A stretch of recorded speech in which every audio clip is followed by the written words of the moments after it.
Welcome to the Bethany Shipley Show, the show for solopreneurs who are ready to build a thriving business by being unapologetically themselves. I'm Bethany Shipley, and I believe that your most authentic personal brand isn't something you build. It's something you understand and then find the courage to live fully and vibrantly every single day.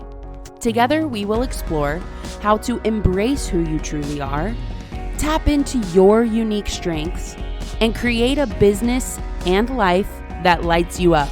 Because when you are authentic, inspired, and aligned, the world can't help but take notice. I am so excited about this episode. How your personal brand impacts your marriage. And even if you're not married, you are welcome here. This is a conversation that we can have about any really significant relationship where you are any committed relationship. Because that's really, to me, what marriage is a verbal and public commitment to be together. And obviously, I know I've experienced this in my marriage, in our marriage. My husband's name is Eli. If you don't know, he's the best. We love him. And I've experienced this in our marriage where there's like constant opportunity for evolution, and there's constant opportunity for more connection together. And there's also the potential for just stagnation and being the same. And I remember we had a conversation, I want to say it was like November or October, where we've done all of the quote unquote things, and what's left is to grow old and die together. We got engaged, we got married, we bought a house, we had kids, we're raising our kids. And it feels like there's all of these huge moments at the beginning of a relationship, the firsts of everything, and just the sleepless nights of like the little kids. And we made it through year 7, which people say is the hardest. And all of the things. And then now here we are, we're, I think 12 years in. I'd have to do the math. I don't know. When did we get married? 2012. And we've done the kind of quote unquote hard things, and we're committed to each other. And now what's next? And it was like the sweetest thing. And this is not the point of the podcast, but it was the sweetest thing because we had this conversation of what does it look like to go even deeper together? What is the next step of our relationship look like? And without going into too many details, I knew for me, the call was, do you want to step up and become even more vulnerable? Do you want to step up and become even more available? And that shows up in every area, but I would say it starts with emotional availability. And I consider myself a pretty emotionally available person most of the time. But when I lack capacity is when I tend to withdraw. And in motherhood, if I'm lacking capacity, then the answer for that seems to be to get away. And most of the time, to get away means get away by myself. I go to TJ Maxx and walk around, or go to the thrift store, walk around, go play volleyball, whatever it is. And in this phase of our marriage, Eli doesn't always come with me to those things. And so it can almost tend to be like a separation of him and the kids are the drain and getting away from them is the capacity, So for me, I knew it meant being willing to create space and intentionally have capacity, not when Eli is our childcare, but also creating childcare so that I can have capacity and be emotionally available with Eli. But anyway, so Christmas, we got done with all the presents, and the kids open their presents. We do the four, something you want, something you need, something to wear, something to read. And we did their stocking. And then Eli said, oh wait, I have one more present. And he ran downstairs, and Moses, our oldest, looked at me, and he, had the high eyebrows. And I said, buddy, it's either for all of us or it's for me. So don't get your hopes up. And I can hardly tell you this story without crying. Eli came up with a box, like a little Hellsberg diamond box. And I was shook. I could not believe what I saw. I opened it, and inside was just the most beautiful red ruby ring. And he had stashed away money. We share money. So, when you share money, you see everything. And he had been stashing away cash for several months, and I did not know. From his, he's a handyman, so sometimes he gets paid in cash or whatever. And so he had been stashing away, and he bought me this just gorgeous, huge red ruby ring. And the inside of the box said, "You are loved." And I know it sounds so silly, maybe it doesn't, but the level of love that I was able to let in to my body on Christmas morning of this year was more than I have been letting in. And it was just this level of receiving that I've been working on, and I've been intentionally trying to allow myself with just all the vulnerabilities that receiving is. And I felt so loved. I felt so loved and cared for. And I told him, I was like, I feel like literally I just looked out the window, and he's pulling out right now, which is so funny. He's got cabinets that he built for his client, a friend of ours. He's redoing their laundry room for them, so he custom built cabinets. He's so cool. But yeah, I told him, I was like, this is the next level. And I'm not talking about the ring. I'm talking about the level at which I am committed to receiving. And that kind of got my brain going on what it looks like to bring your personal brand into your marriage and how your personal brand impacts your marriage. And so I have 3 kind of points of conversation for this episode. And the first one is really an overview. So let me just give it to you. The first kind of point of this episode is when you understand the concept of your personal brand. And online, there's personal brands. People talk about personal brands all the time. They talk about the color scheme and fonts and aesthetics and, neutrals or bright, or all of those things are great, and they are expressions of a personal brand. But a personal brand to me, and the way that I teach it inside my program, Market Your Personal Brand, is the word we use is your magic. And what your magic means is that there are millions and millions of pieces of data about you that combined make you specifically, uniquely you. There's no one else on this planet that has the same perception that you have. There's no one that has the same isms, that processes information the same ways. There's no one that has your fingerprint or your eye. There's no one that experiences life the way that you do. The way that you both intake information, process information, and express information is unique to you. And I believe that you being exactly who you came here to be, which is this amazing, unique design of a person, you being that person inevitably causes you to do things. And that is your purpose. I believe you being here as you, the way you came here, is your purpose. And so in my course, your magic is organized into a Venn diagram, which is the 3 circles that overlap 3 times and then one main interlap. Is that how I would say that? Overlap in the middle of the Venn diagram. You know what a Venn diagram is.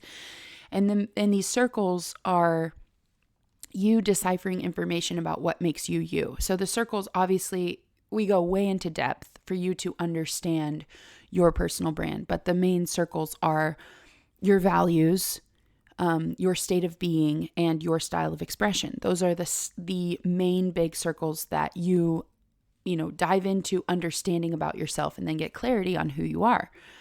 And so when you understand even the concept of a personal brand in the way that I teach it, it allows you to recognize that another person's magic, another person's personal brand is different, and that there's not the expectation to be the same. Let me give you a very real life example of this in marriage. So On Tuesday, I had a migraine, but I took medicine and I was able to very slowly clean the house. And so I took the entire day. I had from 9 to 4 where I did not have my kids at home. They were at school. And so I slowly cleaned the whole house. Now, it probably would have taken me 3 hours if I wasn't feeling terrible, but it ended up taking me all day. Very slowly wiping the counter, very slowly unloading the dishwasher. So by Tuesday night, our house was spick and span. Like, it was beautiful in there. It looked so clean, felt so fresh. And yesterday, my husband decided that he was going to meal prep. And so the kitchen was clean before, and I work on Wednesday all day. So I was out here on a call, and I came inside, and all of the meal prep stuff was just still completely out. The pan still had like chicken juice in it. Like, everything was still out. And I felt so angry in that moment. I felt disrespected. I felt like I had done all this work with a headache, by the way, and it was unnoticed. And there's something to that, right? And Eli is going to listen to this, maybe. If I put it on YouTube, maybe he'll listen and he'll go, oh, darn it, like, didn't clean up. His intentions are probably to clean up after himself. There's something to that, like, be a good roommate, whatever. But the other side of it is that my highest value is abundance.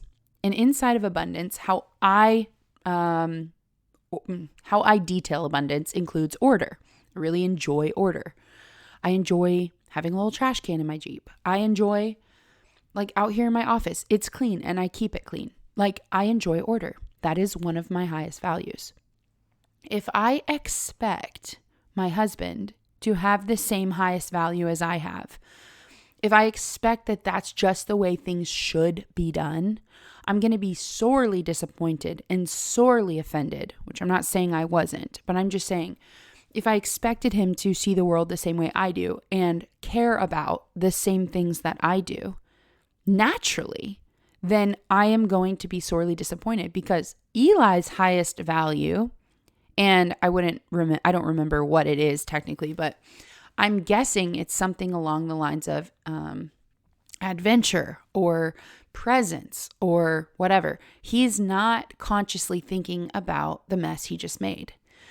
And so it allows me compassion and it allows me empathy, first of all, just by understanding even the concept of personal brand in the way that I teach it. It allows me to recognize that another person's magic is playing out in their life. Now, could he clean up because he knows that that's my highest value? Yes. And maybe that's a conversation that I'll have. Maybe it's not. My point here is that until you understand we all see the world differently, and we actually see that as a positive thing, it's going to be really, really annoying when your spouse does not live in your highest value. So even understanding just the concept of personal brand, that everyone has different highest values, and that there are ways in which they are processing information that actually I'm totally in love with the way he processes information. I love how he's a one-track mind, and when he's onto something, he's onto it, I love that about him. And so I can really bring this work into those moments where I feel frustrated or I feel annoyed, that I'm not being, my highest value is not being lived or being prioritized. I can actually have more compassion and grace there. So that's number one. Even just understanding the concept of personal brand in the way that I teach allows you to recognize another person's magic and creates grace and compassion there. The next thing, my second point, if you will, on how your personal brand impacts your marriage is you can only show up fully when you know what fully is.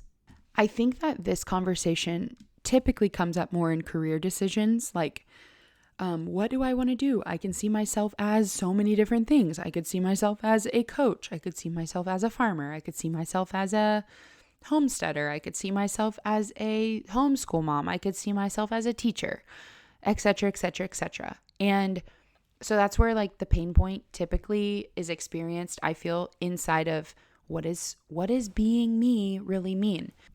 I think one of the biggest misconceptions about living in your magic is that it's just natural and it's just easy and it doesn't take work.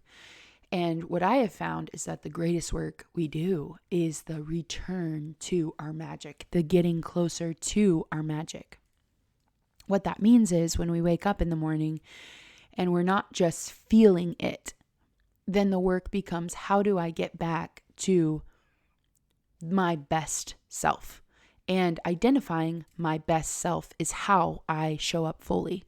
And so if we don't know what that best self looks like, if we don't have in the course, Market Your Personal Brand, I use the example a lot of your magic Venn diagram ends up actually being like the paint swatch, where you can go into, a store and you've got the paint swatch of what you painted your living room. And you can say either, yes, this couch matches what I just painted my living room, or it doesn't match what I painted my living room. And you can make choices and decisions based on what's aligned with the paint swatch. That's what your magic Venn diagram is specifically for your personal brand. Am I living in my magic? And if I'm not aligned. So knowing that magic and knowing what those words are give you literally the point of reference. So you can only show up fully. You can only show up as your best self when you know what that looks like. And understanding your personal brand is vital to that. And I think on a surface level, like without going through the course, you could know, I'm feeling good or I'm not. I'm feeling like myself or I'm not. We all kind of have a vague sense of what our best self looks like and feels like. And so that is what I'm talking about. When you go through Market Your Personal Brand, you get language for it and you get more details for it and you get more, backbone, more paint swatch. And then number 3 of how your personal brand impacts your marriage. You living in your magic, aka you living in your personal brand, I believe is the greatest gift you can give to those who love you.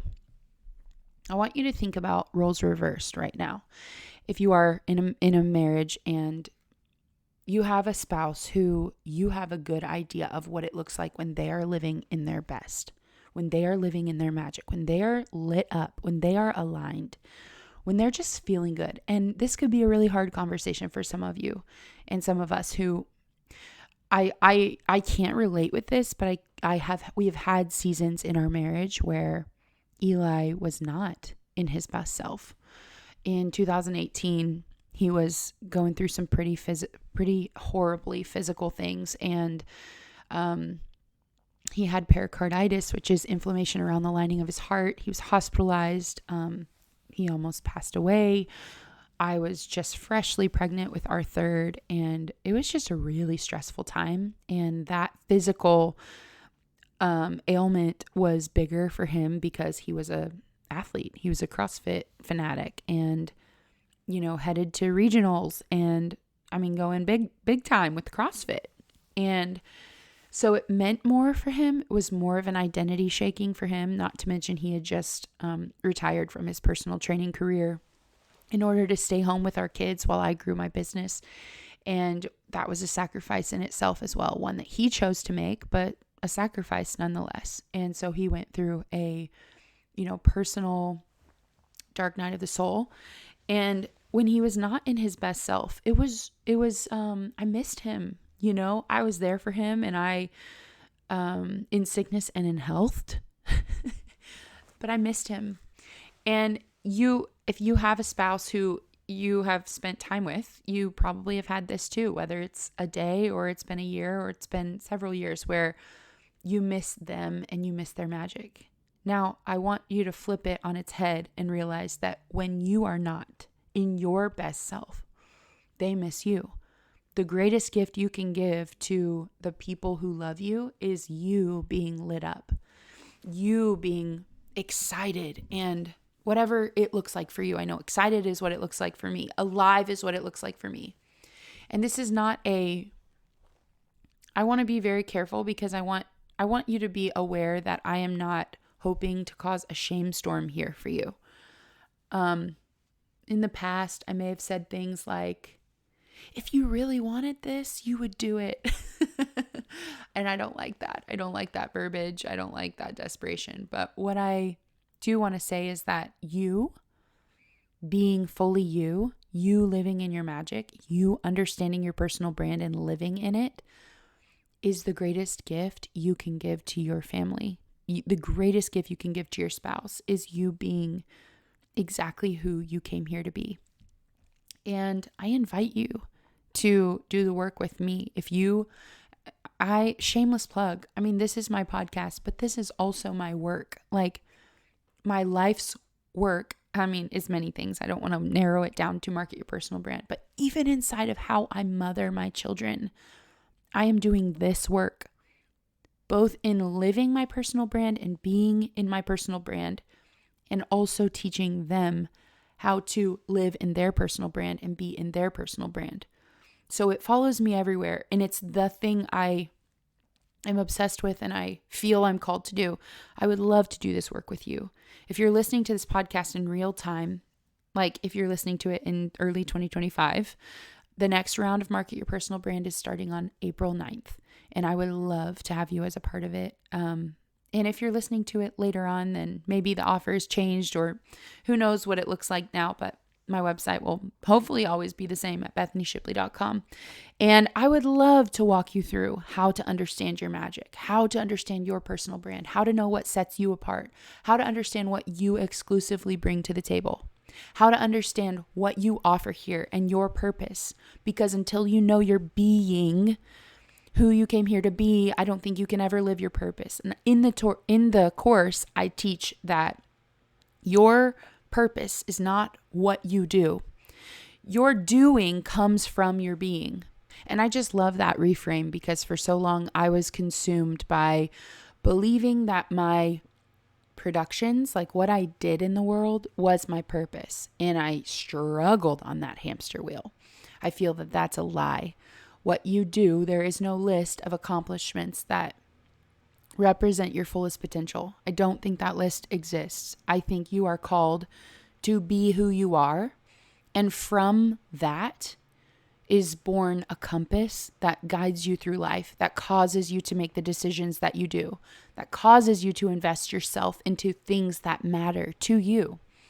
The only way you can know what that is by understanding your personal brand. That's my belief. So I hope you enjoy this episode. Thanks for listening. There are 3 ways that I would love to connect with you if this resonated. Number 1, a shout out on social media goes such a long way. Obviously, pointing people to the show, sharing my podcast with people is part of how I create exposure for myself and my work. So a shout out on social media goes a long way. My Instagram handle is Bethany J. Shipley. The second way is I would love to hear from you. My email address is in the show notes. I would love to hear from you and hear your takeaways from this episode, insights, feedback, questions, concerns, comments, all of it. I would love to hear from you. And I read every single email, and it's me on the other side. I answer every single email.